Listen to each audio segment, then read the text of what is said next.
Vamos a orar.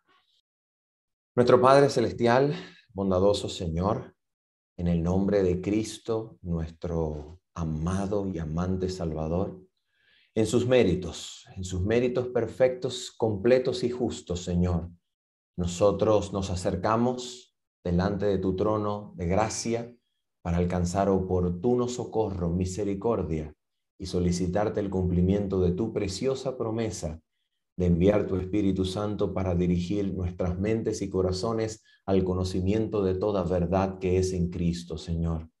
Y te pedimos, Padre Santo, encarecidamente que mientras contemplamos a Cristo, tu Espíritu nos transforme, Señor, de gloria en gloria a la imagen del Señor Jesús. Te lo pedimos, Padre Santo, por la fe, en el nombre bendito de Cristo Jesús. Amén. Amén. Bien, queridos hermanos, es nuevamente, como decía, un gran placer.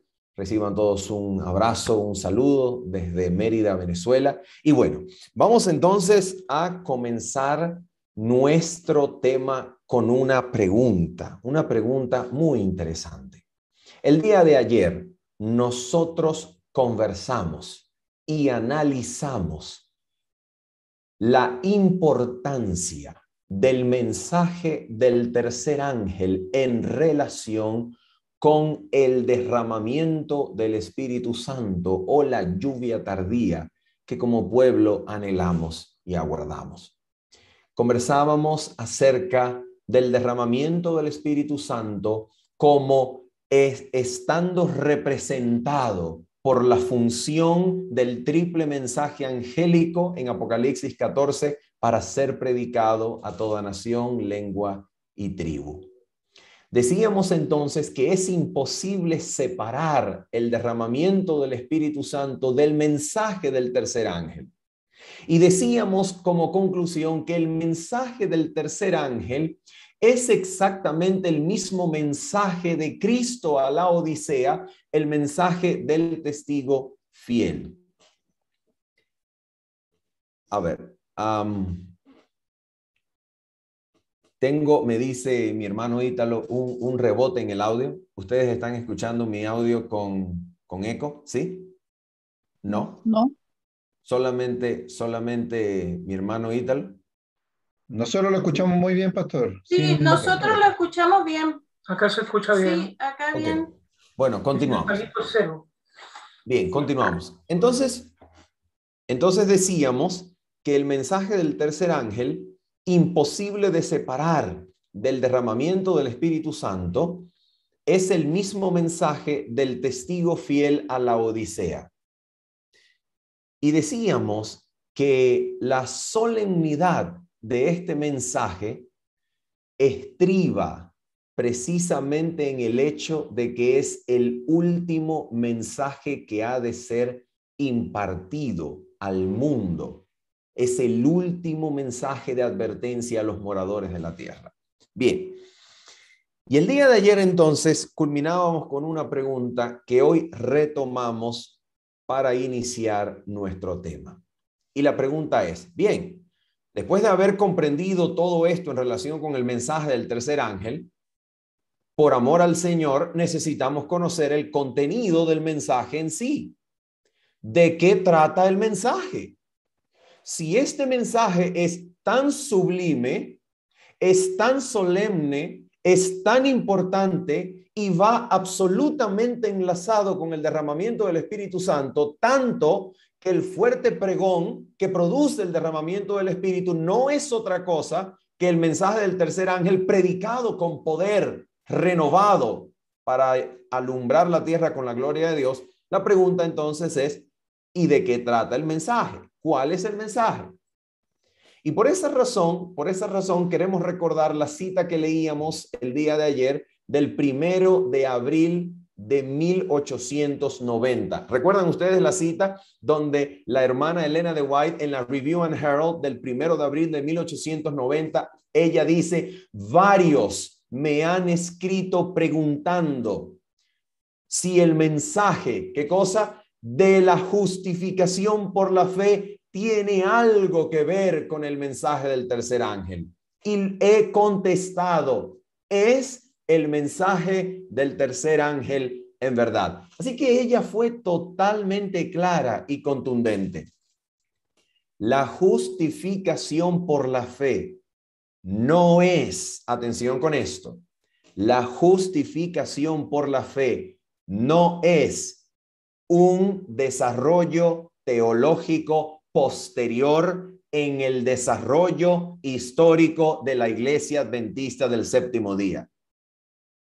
El mensaje de la justificación por la fe no fue traído a la Iglesia para desviar a la Iglesia de su fundamento y de los hitos históricos proféticos. No, el mensaje de la justificación por la fe no es traído a la Iglesia para desviarla de su principal sistema de doctrinas contemplados en el hilo conductor que es el santuario. No, la justificación por la fe es el mensaje del tercer ángel. Y si la Iglesia Adventista tiene, atención con esto, si la Iglesia Adventista del Séptimo Día tiene una razón de ser profética para estos tiempos, es el anuncio del mensaje del tercer ángel.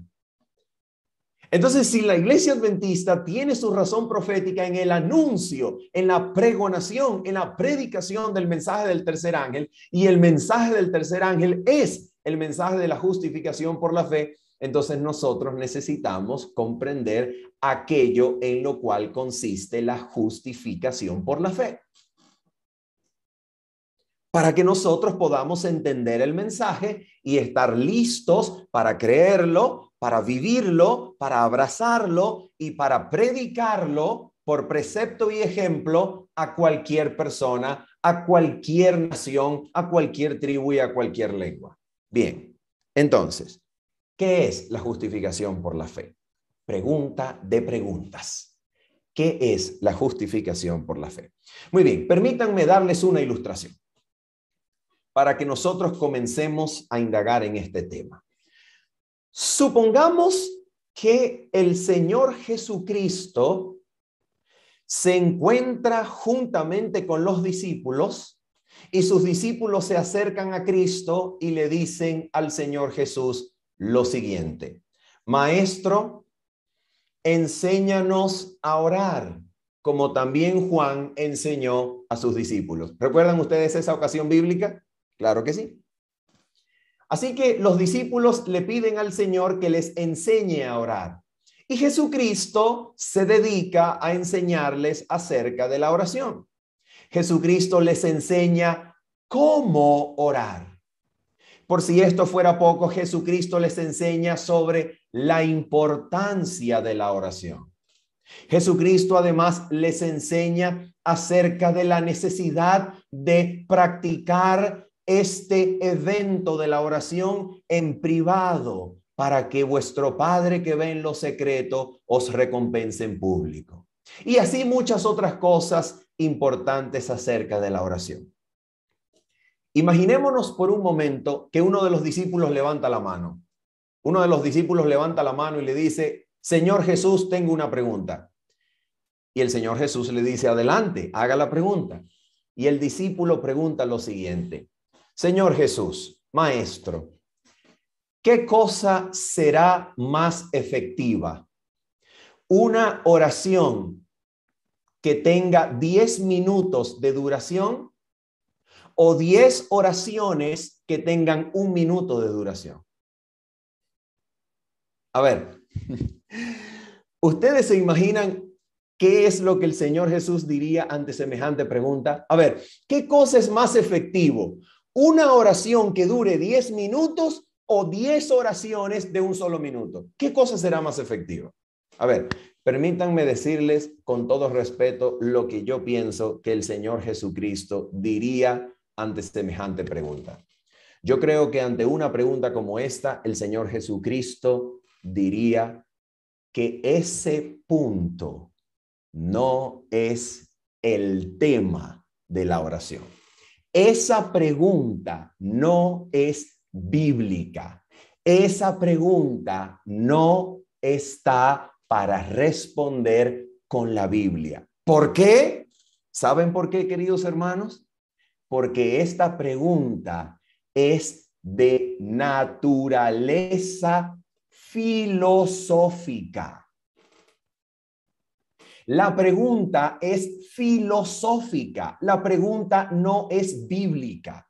La pregunta es de naturaleza griega.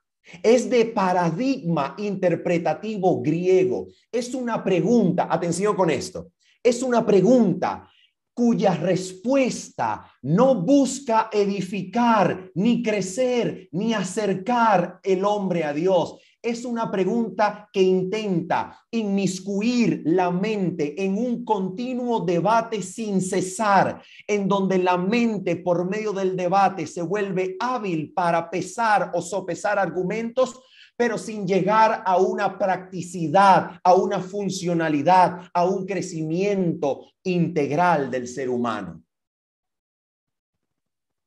A ver, ¿por qué razón estoy diciendo esto?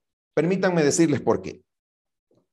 Cuando nosotros hablamos de la justificación por la fe, nosotros inmediatamente, pero inmediatamente tenemos en mente una de al menos dos posibles posiciones.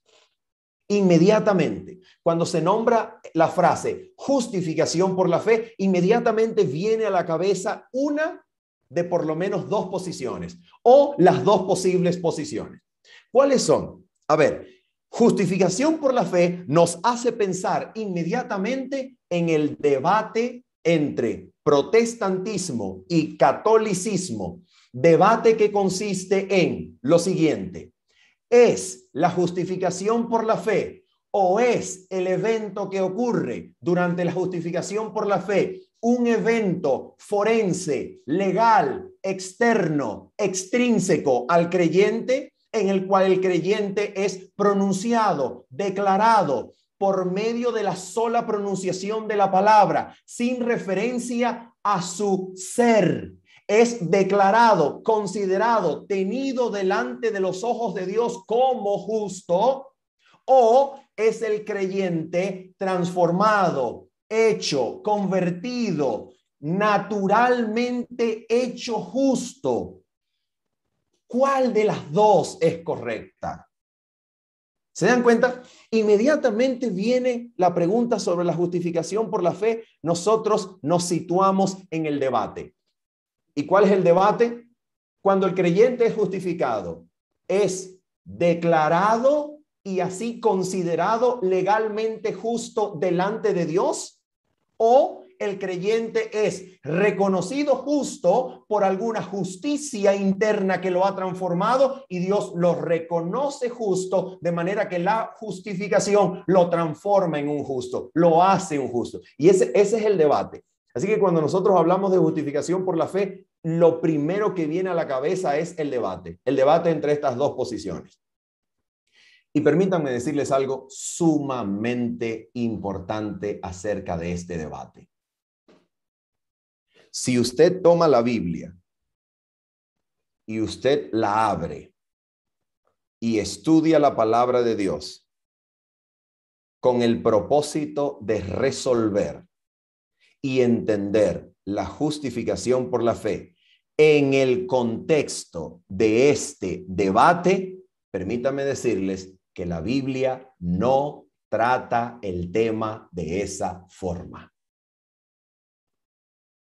La pregunta acerca de si el hombre, cuando es justificado, es declarado, considerado externa y forensemente, legalmente justo, o es hecho, es transformado, es cambiado en justo, esta pregunta, permítanme decirles con todo respeto, es una pregunta de origen escolástico. Es una pregunta de paradigma interpretativo filosófico. Es una pregunta de filosofía, no es una pregunta bíblica. El paradigma es escolástico y la pregunta se gesta en las academias donde la filosofía escolástica era lo que reinaba. Permítanme decirles algo para apoyar lo que estoy diciendo. Permítanme decirles algo, una nota, permítanme darles una nota de corte histórico para mostrar lo que estoy diciendo. Cuando la palabra imputar, imputación, se convirtió en el caballito de batalla de la teología protestante ortodoxa, alrededor de unos 40, 30 años posterior a Lutero. Escuchen bien lo que estoy diciendo. Cuando la palabra imputar, ¿ok? Imputación se convirtió en el caballito de batalla de la teología protestante, unos 30, 40 años después de la muerte de Lutero, con el protagonismo de su discípulo y amigo Philippe Melanchthon. Atención, ¿de dónde creen ustedes que provino la palabra latina imputar? ¿De dónde creen ustedes que vino la palabra latina imputatio? ¿De dónde creen ustedes que vino? Escuchen bien de dónde vino. La palabra latina imputatio vino de el entendimiento y comprensión del verbo griego logizomai, que se utiliza en Romanos capítulo 4, cuando en la traducción latina se traducía como reputar. Atención, el verbo griego logizomai en Romanos 4 se traducía como reputar, pero Erasmo de Rotterdam, atención, Erasmo de Rotterdam, un filósofo y filólogo, tomó el verbo reputar y lo tradujo como la palabra latina acceptilatio, que refería a lo que un juez romano hacía cuando remitía de manera puramente verbal la deuda o el cargo público sobre el reo. Entonces Erasmo de Rotterdam, en su traducción de Romanos 4, dijo al pie de página que el verbo logizomai presente en Romanos capítulo 4 debía ser entendido como lo que ocurría en un juicio romano cuando el juez remite verbalmente la deuda del reo y ya.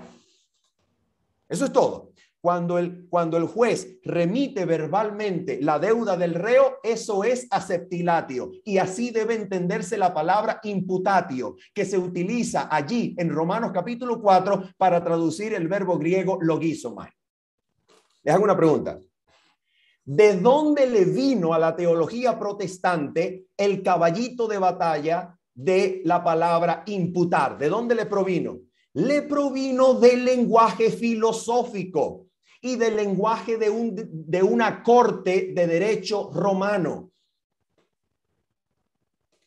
Entonces, cuando usted piensa en la justificación por la fe como el debate entre declarar o hacer, usted está pensando el tema desde un punto de vista griego filosófico, escolástico, no bíblico. Es como la pregunta inicial. ¿Qué cosa es más efectiva? ¿Una oración que dure 10 minutos o 10 oraciones que duren 1 minuto? La Biblia no trata el tema de esa forma. ¿Se da cuenta? Entonces, pregunto, ¿cómo nosotros podemos tratar el tema de la justificación por la fe desde la misma Biblia? Desde el marco bíblico de referencia, no desde la filosofía griega, no desde la escolástica, sino desde una perspectiva bíblica. ¿Cómo podemos entender este tema? A ver, vamos a abrir la Biblia, por favor, rápidamente en el libro de Hebreos. Libro o epístola de Hebreos. Hebreos, capítulo número 2. Y vamos el día de hoy a estudiar o a comenzar a estudiar el tema de la justificación por la fe desde la epístola de los Hebreos. ¿Por qué razón lo vamos a hacer así? Ya usted se dará cuenta. Hebreos capítulo número 2, por favor. Hebreos capítulo número 2 y vamos a leer el versículo número 1 al versículo número 4. Hebreos capítulo 2, versículos 1 al 4. Vamos a ver lo que dice la Biblia allí. Dice la palabra de Dios: por tanto, es necesario que con más diligencia atendamos a las cosas que hemos oído, no sea que nos deslicemos. Porque si la palabra dicha por medio de los ángeles fue firme, y toda transgresión y desobediencia recibió justa retribución, presten atención ahora con el versículo número 3, ¿cómo escaparemos nosotros si descuidamos una salvación tan grande? Y ahora mira lo que dice la palabra acerca de esta salvación. Atención.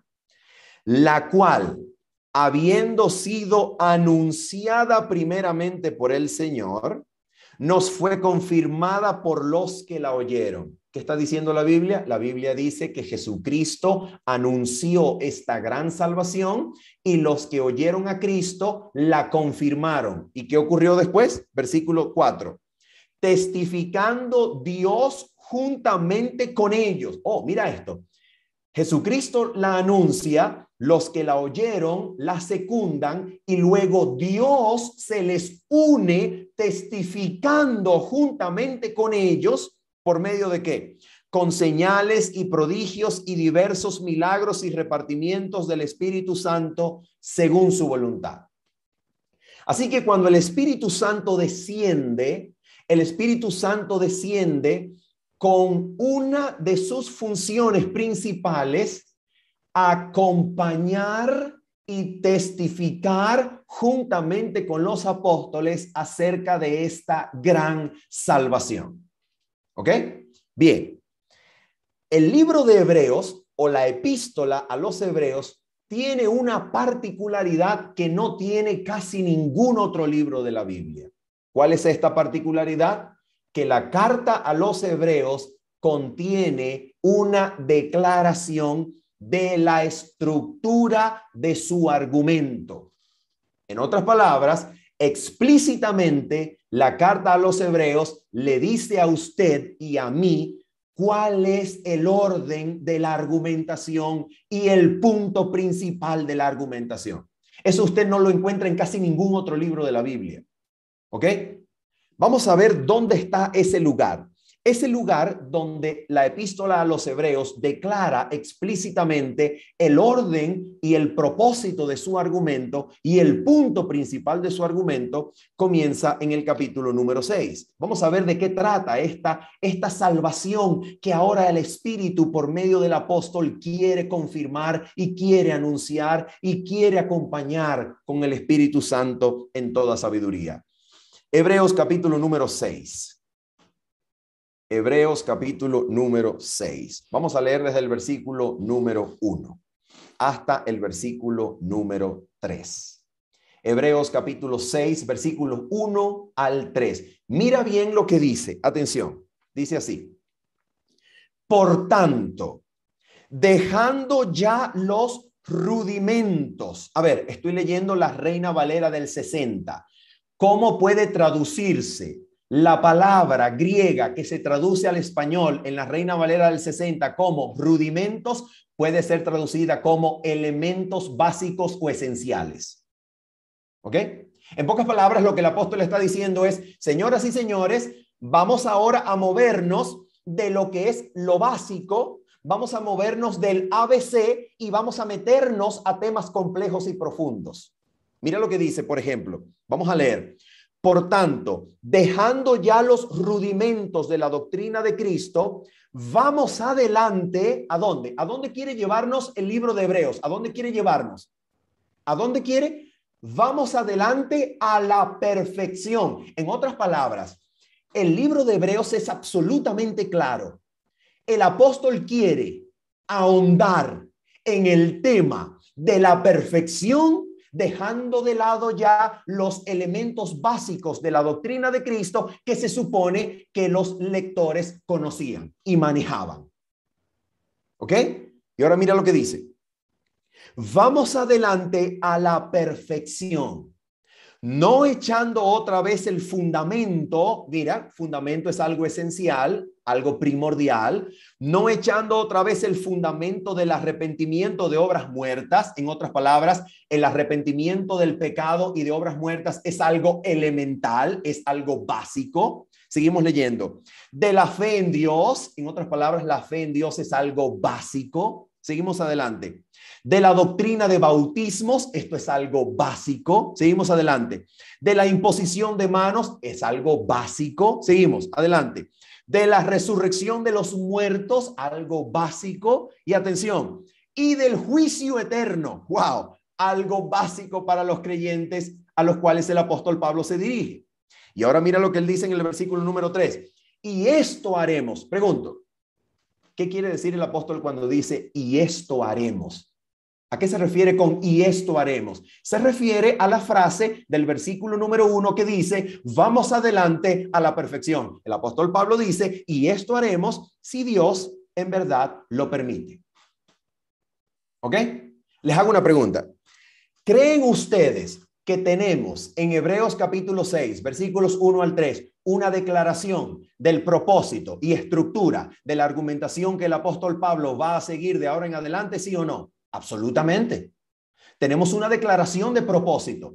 Tenemos una declaración en donde un autor bíblico le dice a usted, ¿sabes de qué vamos a hablar? Hablemos de esto y de eso le voy a hablar. Eso es lo que el apóstol está diciendo.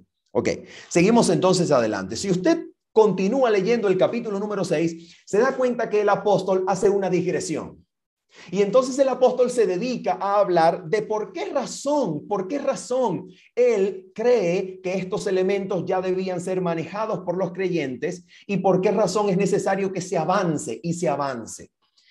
Así que cuando se llega al capítulo número 7, por favor, cuando se llega al capítulo número 7, versículo número 11, el apóstol Pablo retoma el propósito y estructura de su argumento. Y vamos a leer el capítulo número 7, versículo número 11. Mira lo que dice el apóstol Pablo en este texto. Dice así. Si pues la perfección fuera por el sacerdocio levítico, paréntesis, porque bajo él recibió el pueblo la ley, y ahora hace una pregunta. ¿Qué necesidad habría aún de que se levantase otro sacerdote según el orden de Melquisedec y que no fuese llamado según el orden de Aarón? A ver, ¿qué es lo que el apóstol está diciendo? El apóstol Pablo está diciendo desde ese mismo versículo que debido a que el sacerdocio levítico no consiguió impartir, no consiguió dar la perfección al pueblo, entonces se gestó la necesidad de un mejor sacerdocio, no conforme al linaje de Aarón, sino conforme al orden de Melquisedec. Ok. ¿De qué manera podemos decir esto con otras palabras? Sencillo. La razón del sacerdocio de Melquisedec que Cristo va a desempeñar, ¿cuál es?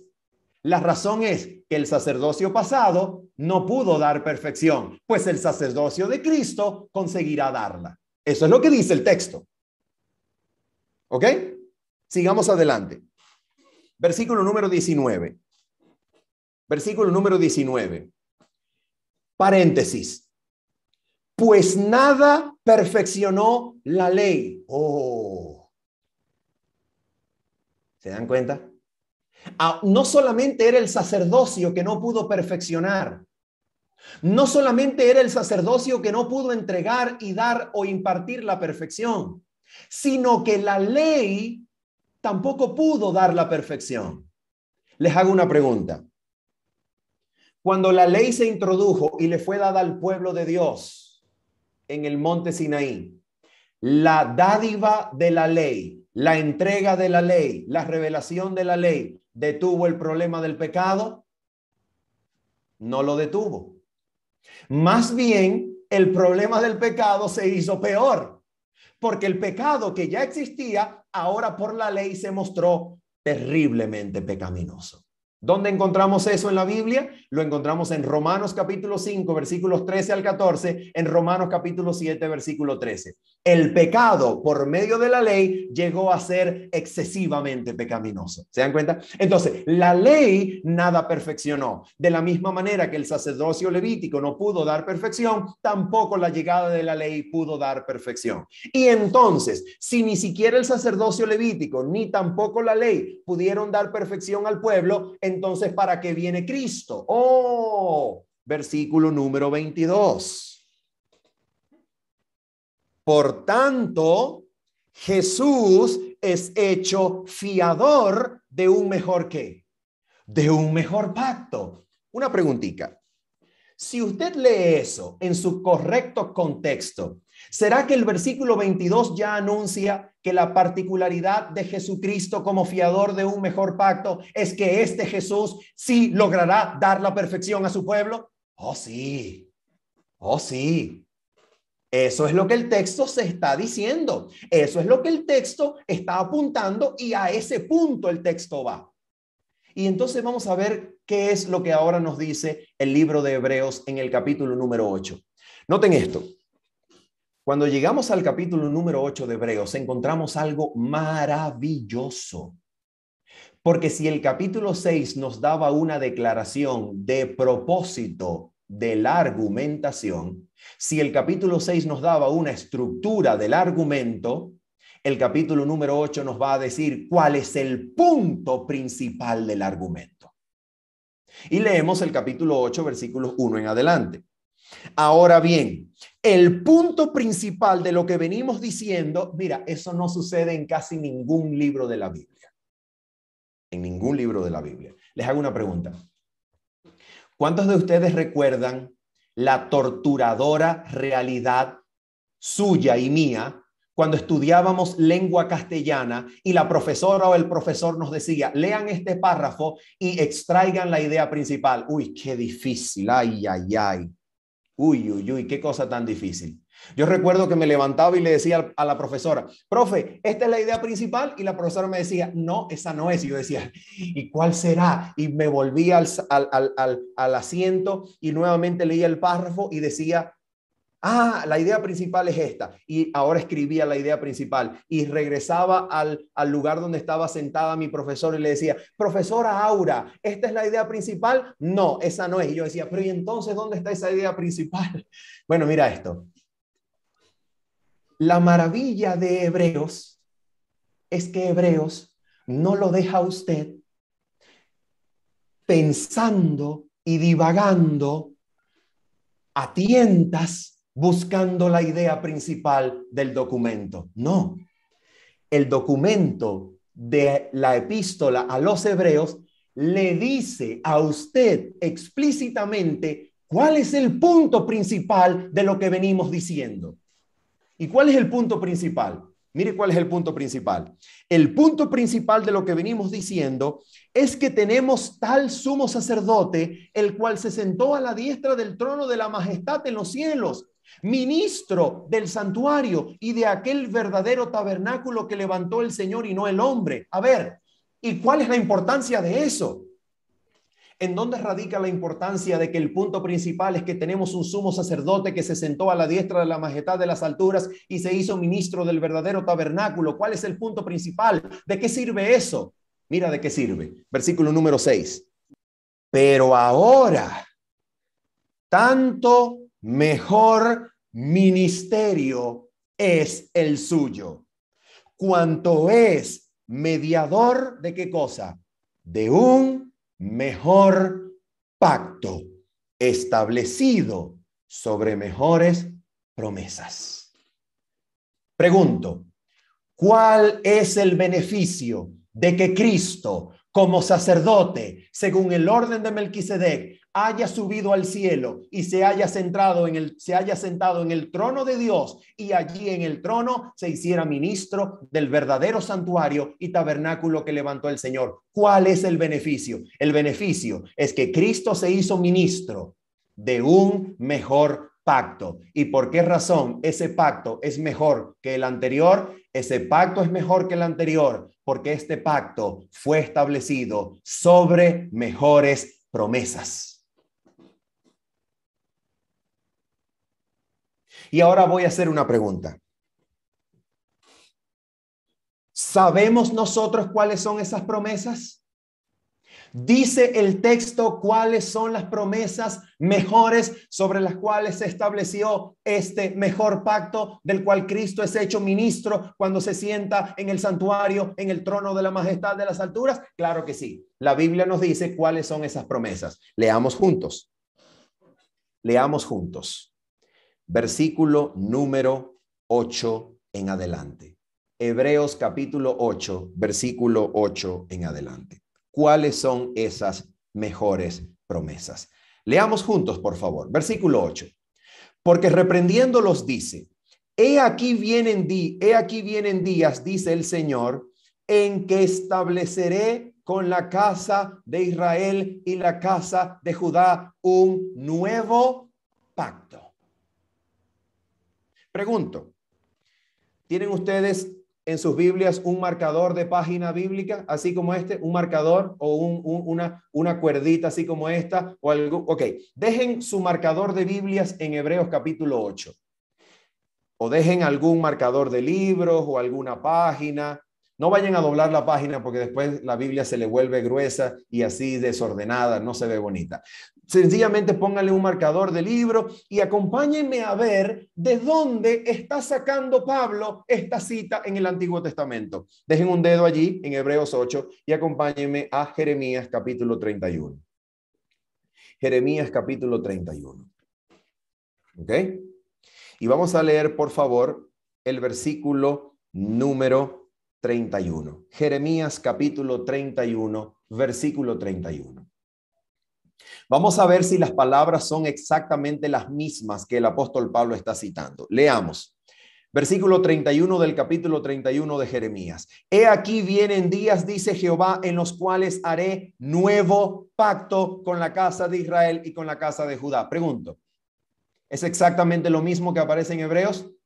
Exactamente lo mismo. Ahora le voy a pedir, por favor, que usted pase la página y vaya al capítulo número 32 y lea conmigo, por favor, el versículo número 39 y 40.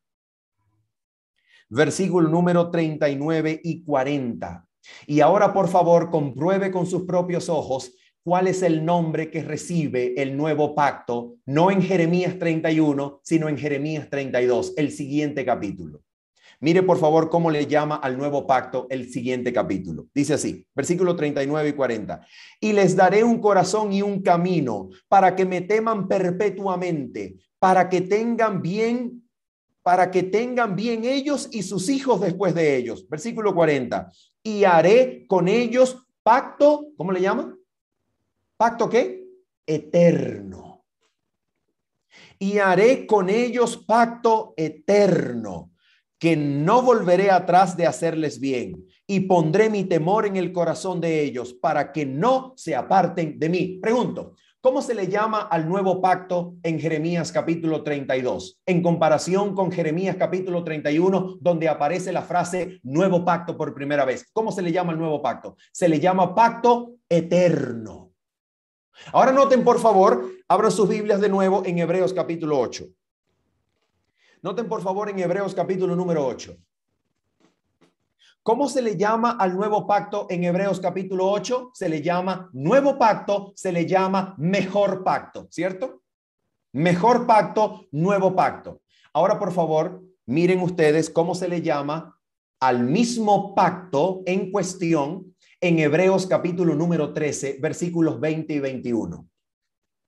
Hebreos capítulo 13, versículos 20 y 21. ¿Cómo se le llama a este pacto? Que se le llama nuevo pacto y mejor pacto en Hebreos capítulo 8. ¿Cómo se le llama en el capítulo 13 del mismo libro de Hebreos? Versículo 20 y 21. Y el Dios de paz que resucitó de los muertos a nuestro Señor Jesucristo, el gran pastor de las ovejas, por la sangre del pacto, ¿qué? Por la sangre del pacto eterno. Pregunto, ¿Cómo se le llama el nuevo pacto y mejor pacto en Hebreos capítulo 13? Se le llama pacto eterno. Es exactamente lo mismo que ocurre en Jeremías. En un capítulo se le llama nuevo pacto, al siguiente capítulo se le llama pacto eterno. En Hebreos se le llama nuevo pacto, mejor pacto y se le llama pacto eterno también. Muy bien. Vamos a leer en qué consiste este nuevo pacto, que es exactamente lo mismo que el pacto eterno. Vamos a ver en qué consiste. Dice así. Versículo número 9. Hebreos capítulo 8, versículo número 9. Leamos. No como el pacto que hice con sus padres el día que los tomé de la mano para sacarlos de la tierra de Egipto, porque ellos no permanecieron en mi pacto y yo me desentendí de ellos, dice el Señor. Versículo 10 al 12. Atención, aquí están las promesas del pacto nuevo, la promesa del mejor pacto, las promesas del pacto eterno. Aquí están. Por lo cual, este es el pacto que haré con la casa de Israel después de aquellos días, dice el Señor. Atención. Número 1. Pondré mis leyes en la mente de ellos y sobre su corazón las escribiré. Primera promesa. Dios permite renovar la mente y el corazón que recibe la escritura de la ley en su interior. Número 1. Segunda promesa.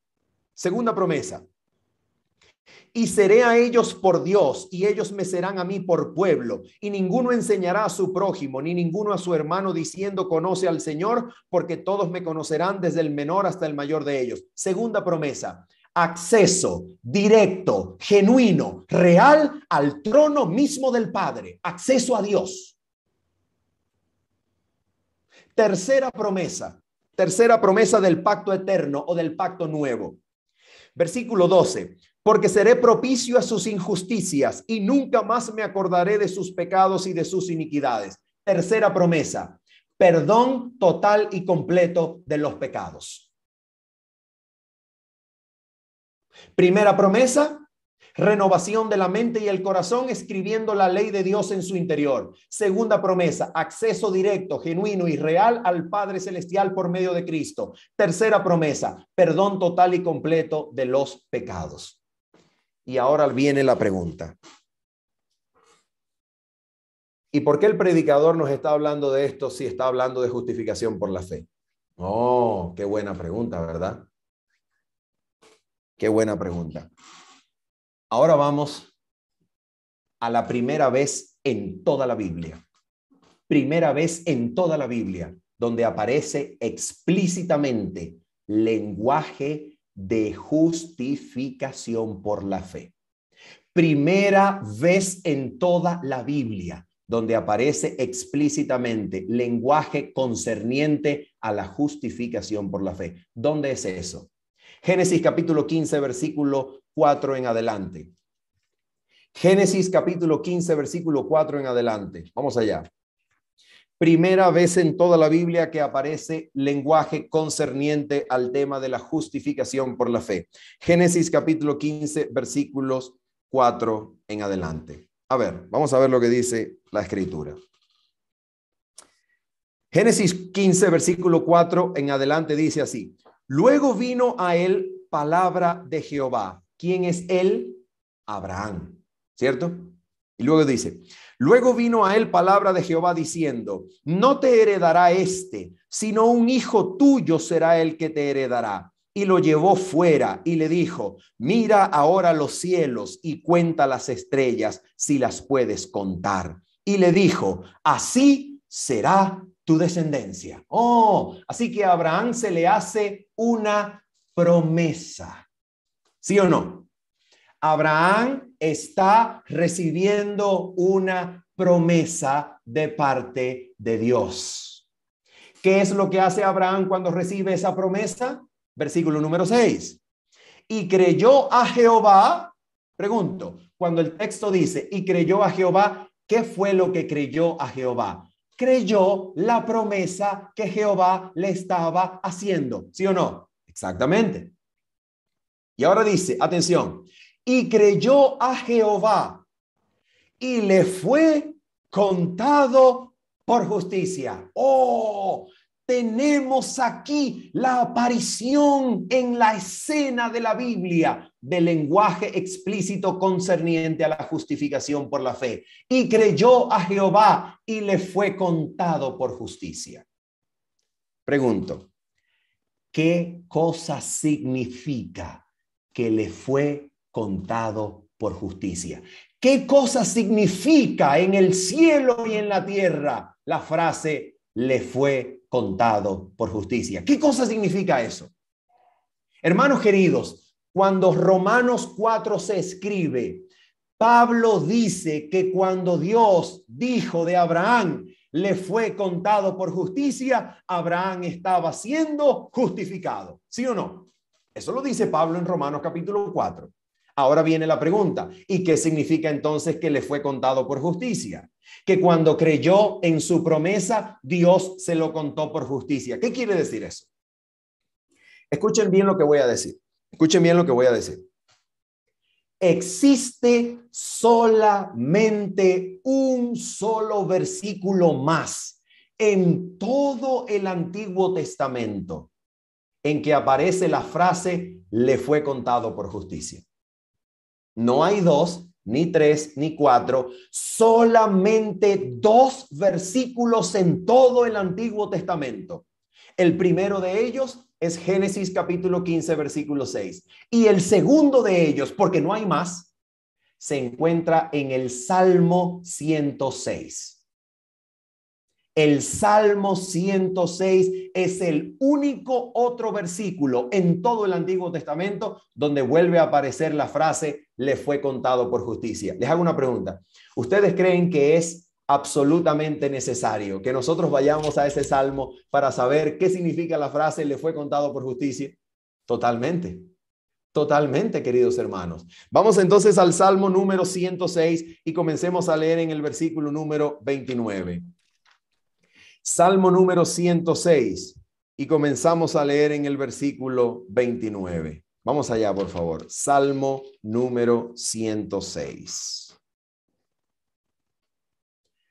El Salmo número 106, versículo 29, nos habla del día. Vamos a leer el 28, Salmo 106, versículo 28, para tener un mejor contexto.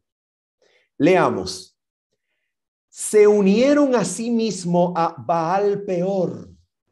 ¿Recuerdan ustedes esa ocasión en donde los israelitas se unieron a ellos mismos a las fiestas o rituales paganos idolátricos de Baal Peor? ¿Recuerdan ustedes esa ocasión? ¿Recuerdan que los israelitas se deslumbraron ante las madianitas y se fueron tras ellas a las fiestas de Baal Peor? ¿Recuerdan eso? Muy bien, escuchen lo que pasó. Y comieron lo sacrificado a los muertos. Versículo 29. Provocaron la ira de Dios con sus obras y se desarrolló la mortandad entre ellos. ¿Qué fue lo que hicieron?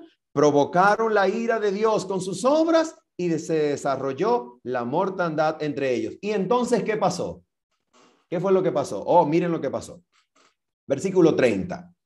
Entonces se levantó Fineés e hizo juicio. ¿Recuerdan ustedes lo que hizo Fineés, hijo de Eleazar? Cuando todo el mundo lloraba por los muertos que habían caído por causa de la plaga, Fineés se dio cuenta que había un israelita entrando al campamento con una madianita para llevarla al interior de su carpa. Y Fineés se llenó de celo y de ira. Y entonces Fineés agarró una lanza y en el mismo acto en donde el israelita y la madianita se acostaban juntos en relación ilícita, Fineés los traspasó con su lanza y los clavó en tierra. ¿Recuerdan? Ahora mira lo que dice el pasaje. Atención. Entonces se levantó Fineés e hizo juicio y se detuvo la plaga. Versículo 31. A ver, atención. Mosca, como dicen en Venezuela. Atención. Y le fue contado por justicia de generación en generación para siempre. Señoras y señores, aquí está el único otro texto en todo el Antiguo Testamento que contiene la frase contar por justicia. ¿Qué significa entonces la frase contar por justicia? ¿Saben ustedes cómo nosotros descubrimos el significado de esta frase? Escuchen bien. El Salmo 106 es el recuento de la historia bíblica de Números capítulo 25. En otras palabras, el autor del Salmo 106 está volviendo a contar la historia de Números 25. ¿Dónde está la historia originalmente? En Números 25. ¿Dónde está el recuento de la historia? En el Salmo 106. Vamos ahora a Números capítulo 25 para ver de qué manera el Salmo 106 recuenta la historia. Vamos allá. Dejen un dedo, por favor, en el Salmo número 106 o su marcador de Biblia en el Salmo 106 y acompáñenme ahora a Números 25. Números capítulo 25, dejando su marcador de Biblias en el Salmo 106. Números capítulo 25, vamos a compararlo por favor con el Salmo 106. ¿Lo tenemos? Vamos a leer el Salmo Números 25, versículo número 9. Números 25, versículo número 9. Y por favor, mira lo que yo estoy haciendo acá. Tengo mi Biblia en un lado, Números 25, y tengo en mi Biblia del otro lado, Salmo 106. ¿Ok? Vamos a hacer exactamente eso para comparar. Leamos número 25, versículo número 9. Atención. Y murieron en aquella mortandad 24,000. Pregunto, ¿qué parte del Salmo 106, versículo 29, se recuenta la historia de Números 25? La parte que dice, provocaron la ira de Dios con sus obras y se desarrolló la mortandad entre ellos. ¿Sí o no? Oh, sí. Sigamos. Versículo 10. Entonces Jehová habló a Moisés diciendo, Fineés, hijo de Eleazar, hijo del sacerdote Aarón, ha hecho apartar mi furor de los hijos de Israel, llevado de celo entre ellos, por lo cual yo no he consumido en mi celo a los hijos de Israel. A ver, ¿qué parte de Números 25 se recuenta en el Salmo 106? Vamos a ver. Entonces se levantó Fineés e hizo juicio y se detuvo la plaga. Claro que sí, exactamente Números 25. Ahora vamos a leer el texto clave, versículo número 12 y 13. Por tanto, diles, he aquí yo establezco mi pacto de paz con él, y tendrá él y su descendencia después de él el pacto del sacerdocio perpetuo, por cuanto tuvo celo por su Dios e hizo expiación por los hijos de Israel. ¿Qué parte es contada así en el Salmo 106? La parte que dice, y le fue contado por justicia de generación en generación para siempre. Respuesta clara, simple y sencilla. ¿Qué significa la frase contar por justicia? Respuesta clara, simple y sencilla. Significa establecer un pacto.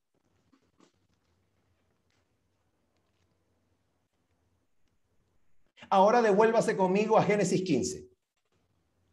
Devuélvase conmigo a Génesis 15.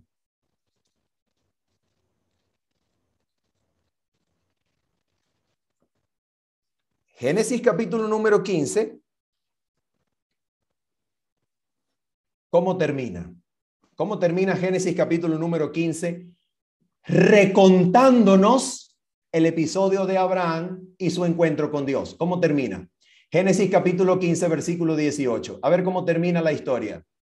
En aquel día hizo Jehová un pacto. ¿Con quién? Con Abraham. Pregunto. ¿Qué significa la frase contar por justicia? ¿Qué significa la frase creyó a Jehová Abraham y le fue contado por justicia? Significa Abraham creyó en la promesa de Dios y Dios lo confirmó como heredero de su pacto. Muy bien. Y ahora vamos a cerrar. Ahora tenemos que cerrar. ¿Qué significa entonces que el creyente en Cristo sea justificado por la fe. ¿Qué significa que el creyente en Cristo sea justificado? ¿Qué ocurre cuando el creyente es justificado? ¿Qué es la justificación por la fe? Sencillo. Cuando el creyente es justificado en Cristo, lo que sucede es que cuando el creyente pone su fe en Cristo, Dios lo confirma, Dios lo ratifica como heredero de las promesas del pacto eterno. ¿Y qué cosa incluye esas promesas? Cuando el creyente cree en Cristo, Dios lo confirma como heredero de una renovación mental y corazón, donde la ley de Dios es escrita en su interior. El creyente es confirmado como receptor de una comunión completa, genuina, real, con el mismo trono de Dios el Padre por medio de Cristo, y el creyente recibe la promesa del perdón de los pecados por la fe en Cristo Jesús.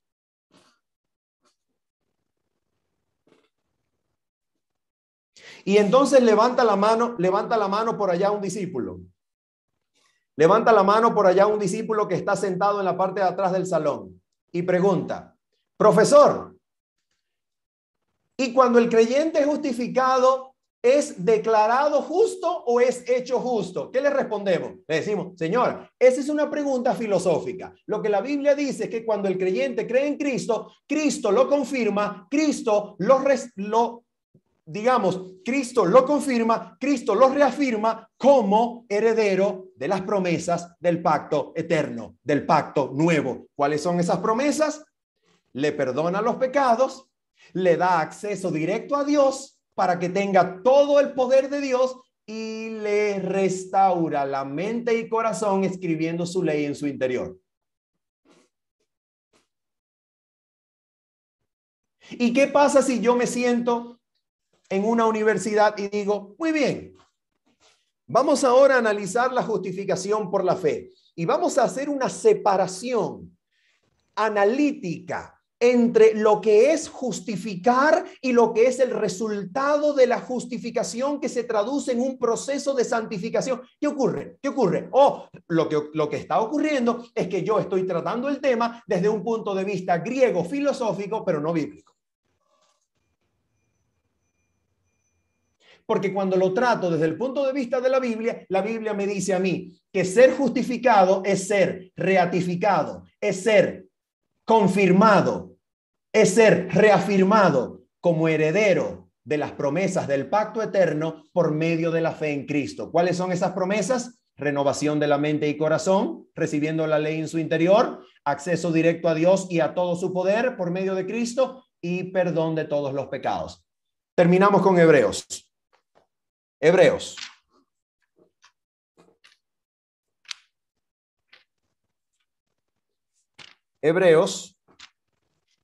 capítulo número 10. Hebreos, capítulo número 10. Vamos a ver lo que nos dice la Biblia allí. Hebreos, capítulo número 10. Mira lo que dice la Escritura. Atención. Hebreos capítulo número 10, versículo número 1. Hebreos capítulo número 10, versículo número 1. Porque la ley, teniendo la sombra de los bienes venideros, no la imagen misma de las cosas, nunca puede, por los mismos sacrificios que se ofrecen continuamente cada año, hacer perfectos a los que se acercan. Pregunto, ¿continúa Hebreos hablando de la perfección? Oh, sí. Y ahora, señoras y señores, mis queridos amigos, ¿cómo es posible esa perfección? Lea conmigo, por favor. Atención. Versículo número 11 en adelante. Hebreos capítulo 10, versículo 11 en adelante. Y ciertamente todo sacerdote está día tras día ministrando y ofreciendo muchas veces los mismos sacrificios. A ver, ¿qué se nos dijo acerca de esos mismos sacrificios que se ofrecen cada año en el versículo 1? Se nos dijo que no pueden hacer perfecto a los que se acercan a Dios. ¿Sí o no? Sí. Ahora mira lo que se nos dice aquí. ¿Por qué razón no podían hacer perfectos los sacrificios que se ofrecen cada año? ¿Por qué? Versículo 11 nos dice que nunca pueden quitar los pecados. ¿Por qué razón la ley y el sacerdocio levítico con todos sus sacrificios no pueden hacer perfectos a los que se acercan? ¿Por qué razón? Porque no pueden quitar los pecados. Oh, pero ahora mira lo que ocurre. Mira lo que ocurre, versículo 12. Pero Cristo, habiendo ofrecido una vez para siempre un solo sacrificio por los pecados, se ha sentado a la diestra de Dios. De ahí en adelante esperando hasta que sus enemigos sean puestos por estrado de sus pies. Porque con una sola ofrenda hizo, ¿qué cosa? Perfectos para siempre a los santificados. ¿Y qué cosa es eso? Versículo 15. A ver, ¿qué cosa es eso? Y nos atestigua lo mismo. ¿Lo mismo qué quiere decir? Nos atestigua lo mismo del versículo 14, el Espíritu Santo ahora en el versículo 15. Nos atestigua lo mismo el Espíritu Santo en el versículo 15 que lo que dijo en el versículo 14. Es exactamente lo mismo. A ver qué dice. Y nos atestigua lo mismo el Espíritu Santo, porque después de haber dicho, este es el pacto que haré con ellos después de aquellos días, dice el Señor, pondré mis leyes en sus corazones y en sus mentes las escribiré. Y añade, y nunca más me acordaré de sus pecados y de sus transgresiones. Porque donde hay remisión de estos, no hay más ofrenda por el pecado. ¿Qué significa haber sido hecho perfecto por medio de Cristo? Significa que Cristo Jesús quita el pecado para siempre, perdonando los pecados y no acordándose más nunca de ellos, y haciendo capaz al hombre por medio del Espíritu Santo de guardar ahora la ley de Dios en su mente y corazón, porque ahora está escrita allí en su interior. Y por esa razón, Hebreos 13, versículos 20 y 21, hablando del pacto nuevo en el término o en los términos del pacto eterno, Hebreos 13, 20 y 21 nos dice, y el Dios de paz, que resucitó de los muertos a nuestro Señor Jesucristo, el gran pastor de las ovejas, por la sangre del pacto eterno.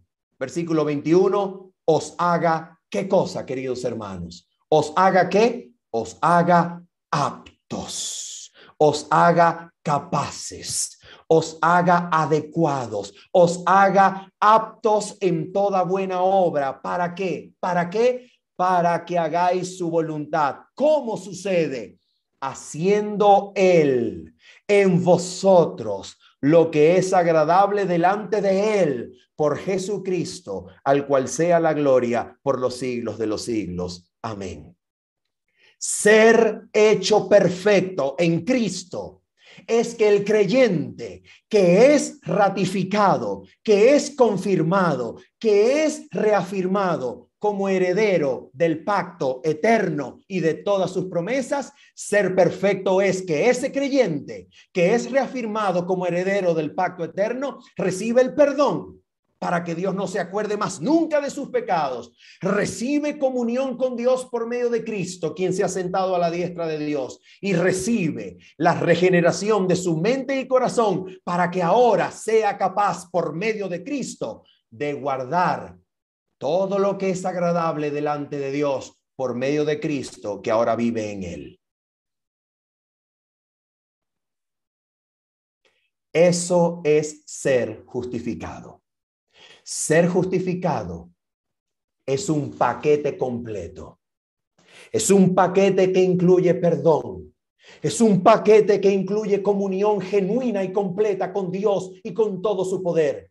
Y es un paquete que incluye la renovación de la mente y el corazón a la imagen de Cristo, para que ahora, creciendo de gloria en gloria, el creyente sea hecho a la imagen de Cristo. Es un paquete perfecto, es un paquete hermoso, es un paquete completo. ¿Usted lo quiere separar? ¿Usted lo quiere separar para analizarlo? Adelante. pero cuando lo haga está en terreno filosófico, no está en terreno bíblico. Usted quiere analizar los términos tajantemente con un bisturí de análisis lógico para que con ese bisturí de análisis lógico usted separe las partes del proceso de salvación para establecer un ordus salutis, un orden de la salvación para que usted sepa qué viene primero, qué viene después, qué viene tercero. Usted puede hacerlo, pero está en terreno de la filosofía, no está en terreno de la Biblia. En el terreno de la Biblia, quien es justificado es inserto, es reafirmado, es confirmado en todas las promesas y beneficios del pacto eterno. Y como heredero del pacto eterno, recibe todo que viene gracias a Cristo. Termino con una cita, volando. La voy a leer en 10 segundos. Termino con una cita que voy a leer en 10 segundos, rápidamente para ustedes. La cita se encuentra en una magistral locación. Se encuentra en Testimonios para los Ministros. Voy a compartirla brevemente para ustedes. Libro Testimonios para los Ministros, página número 91. La estoy buscando brevemente y la voy a compartir en breve. Estoy tratando de hacer mi letra suficientemente amplia para que cada uno de ustedes pueda verla sin problema alguno. Testimonios para los Ministros, página 91, nos dice así la sierva del Señor. Voy a compartir mi pantalla en breve.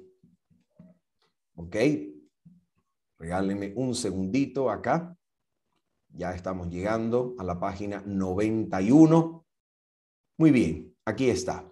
Página 91 del Testimonios para los Ministros. Miren lo que aquí dice. Atención. Voy a compartir ahora sí mi pantalla.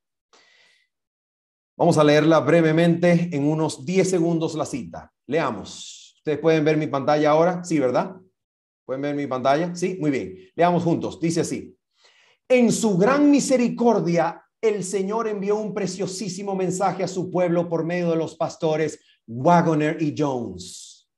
Este mensaje tenía que presentar en forma más destacada ante el mundo al sublime Salvador, el sacrificio por los pecados del mundo entero. Presentaba la justificación por la fe en el garante. Invitaba a la gente a recibir la justicia de Cristo que se manifiesta en la obediencia a todos los mandamientos de Dios. Muchos habían perdido de vista a Jesús, necesitaban dirigir sus ojos a su divina persona, a sus méritos, a su amor inalterable por la familia humana. Todo el poder es colocado en sus manos y Él puede dispensar ricos dones a los hombres, impartiendo el inapreciable don de su justicia al desvalido agente humano. Este es el mensaje que Dios ordenó que fuera dado al mundo. Es el mensaje del tercer ángel que ha de ser proclamado en alta voz y acompañado por el abundante derramamiento de su espíritu. Y ahora mira, por favor, lo que continúa. Por favor, presten mucha atención. Atención. El exaltado Salvador ha de aparecer en su obra eficaz como el Cordero inmolado, sentado en el trono, para dispensar las inapreciables bendiciones. ¿De qué cosa, queridos hermanos? Las inapreciables bendiciones del pacto, los beneficios que pagó con su vida en favor de toda alma que había de creer en él. ¿De qué se trata entonces el mensaje de la justicia de Cristo? Se trata de que Cristo, sentado en el trono de gloria con su Padre, habiendo pagado con su propia sangre, ganó el derecho de dispensar a todos los que creen en él las bendiciones inapreciables. ¿De qué? De su pacto. ¿Y cuáles son esas bendiciones inapreciables de su pacto?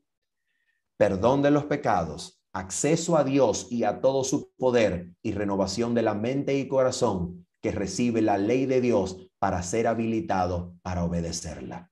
Que el Señor les bendiga y les guarde.